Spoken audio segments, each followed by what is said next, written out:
என் பேர் தினேஷ். நான் பொள்ளாச்சியில் தான் என்னோடய யூஜி டிகிரி கம்ப்ளீட் பண்ணேன். யூஜி டிகிரி பார்த்தீங்கன்னா டேட்டா அனலிட்டிக்ஸ் தான் நான் படித்தேன்.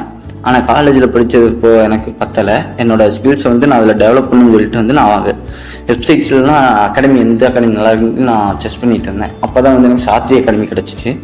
அங்கே பார்த்தீங்கன்னா கோர்ஸும் சரி இன்டர்ன்ஷிப்பும் நல்லா இருந்துச்சு. ஆனால் எனக்கு அதில் இன்டர்ன்ஷிப் ரொம்ப பிடிச்சிருந்துச்சி. அதில் அவங்க 4 ப்ராஜெக்ட் வந்து நமக்கு பண்ண சொல்லுவாங்க. 4 ப்ராஜெக்ட்டும் நல்லாவே நான் பண்ணேன். அது போக இண்டிவிஜுவலாக நான் வந்து ஒரு 7 or 8 ப்ராஜெக்ட் நான் பண்ணேன். அந்த ப்ராஜெக்ட் பண்ணி முடிச்சக்கப்புறம் அவங்களே வந்து பிளேஸ்மெண்ட்டுக்கு ரெஃபர் பண்ணுவாங்க. பிளேஸ்மெண்ட் ட்ரைனிங் அவங்களே கொடுத்தாங்க. அது எனக்கு ரொம்ப பிடிச்சிருந்துச்சி. அதுக்கப்புறம் ஒரு 4 கம்பெனி நான் அட்டன் பண்ணேன். அந்த 4 கம்பெனியில் வந்து 2 கம்பெனி எம்என்சி. அந்த 2 கம்பெனியில் நானே செலக்ட் ஆனேன். அந்த 2 கம்பெனி பார்த்தீங்கன்னா டெலைட், டிஎக்சி.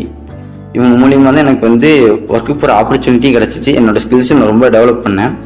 ஸோ நீங்களும் வந்து உங்கள் ஸ்கில்ஸும் சரி ஒர்க்கு போகிற ஆப்பர்ச்சுனிட்டி டெவலப் பண்ணணும்னா இங்கே வந்து நீங்கள் ஜாயின் பண்ணிக்கலாம். இந்த வாய்ப்பு இது வந்து எனக்கு ரொம்ப கொடுத்தது வந்து சாத்வி அகாடமி தான். அவங்களுக்கு ஃபஸ்ட்டு நான் ரொம்ப தேங்க் பண்ணிக்கிறேன்.